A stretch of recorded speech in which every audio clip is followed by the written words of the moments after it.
Aquí en América Latina, ¿cuáles fueron los enemigos que se establecieron después de la desaparición del socialismo en la Unión Soviética y la desaparición de la Guerra Fría? Los enemigos fueron los migrantes en ese momento y el narcotráfico. Y en torno a eso se empezó a estructurar las relaciones interamericanas. A nivel global, Estados Unidos comenzó una investigación en ese sentido. Esto cobra fuerza en el gobierno de Bush. El terrorismo, ¿no? Claro, no, al revés, fíjate, porque el terrorismo lo unifica. Estados Unidos decreta la guerra al terrorismo, ataca en octubre del 2001, ataca a Afganistán, y Afganistán es fronterizo con China, aunque tienen una frontera muy pequeña, y los chinos tienen ahí la minoría uigur en Xinjiang, que aunque tienen un vínculo muy fuerte porque los uigures están en China, en Xinjiang y en Pakistán, pero también están en una pequeña minoría en Afganistán. Entonces a los chinos les interesaba en ese momento cooperar con Estados Unidos en la guerra común contra el terrorismo. Entonces ahí más bien se produce una caída en la conflictividad. Pero con el paso del tiempo y sobre todo de la mano de la eminencia gris de toda esta confrontación fue Condoleezza Rice, que fue la asesora de seguridad nacional del primer gobierno de Bush y que entra en pugna con el general Colin Powell, que era el secretario de Estado, a punto que en el segundo gobierno de Bush, cuando Bush es reelegido, ya Colin Powell sale y Condoleezza Rice asume como secretaria de Estado.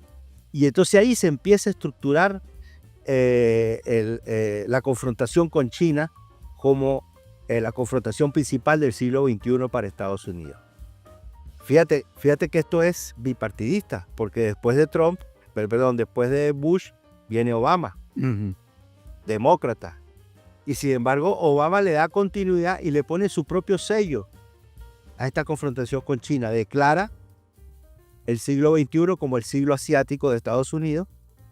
El siglo XX había sido el siglo europeo y el siglo XIX había sido el siglo americano, o sea, el siglo de la expansión de Estados Unidos en el territorio americano. Ahora, y además decreta la política del pivote asiático. Entonces, fíjate cómo todos los gobiernos, demócratas o republicanos, vienen construyendo para eliminar eso de que los demócratas son buenos y los republicanos son malos. Aquí hay una política bipartidista y una política de Estado, y le van dando continuidad.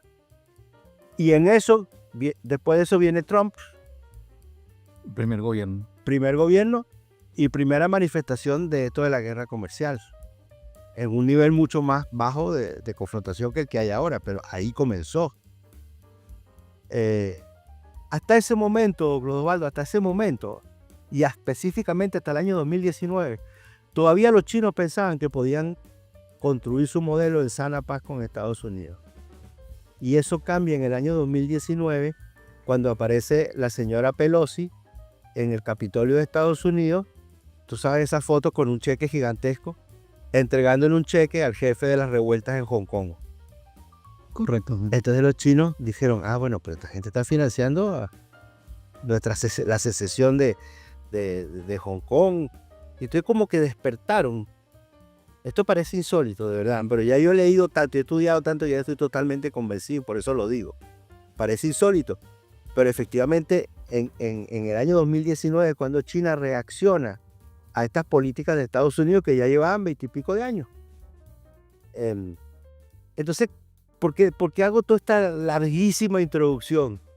Para decirte que en una confrontación, normalmente una confrontación las dos partes la asumen como tal. En la Guerra Fría, Estados Unidos y la Unión Soviética, los dos entendían que estaban enfrentados. En este caso, China entendió que estaba confrontado con Estados Unidos en el 2019, para acá. Apenas hace unos pocos años. Hace unos pocos años. Entonces, y además, todavía, yo estuve el martes en un evento con el embajador y todavía el embajador decía ahí que no querían que hubiera confrontación.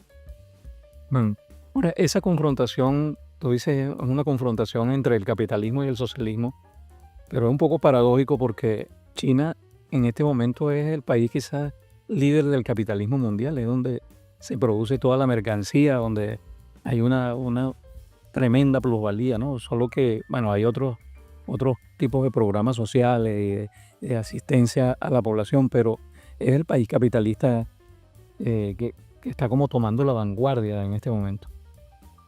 Bueno, yo difiero de eso. Yo difiero de eso. Precisamente mi investigación de alguna manera estaba encaminada a tratar de solucionar esa paradoja. Lo que China ha hecho es recurrir a formas capitalistas de producción como elemento transitorio para superar la desigualdad, para ponerse al nivel de Estados Unidos y de Occidente.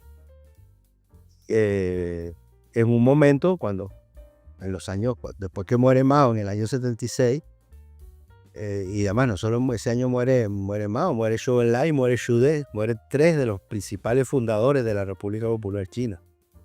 Y se plantea, por los grandes debates que se produjeron en China después de la muerte de Mao, se produce una gran cantidad de debates que llevan en el año 78, en el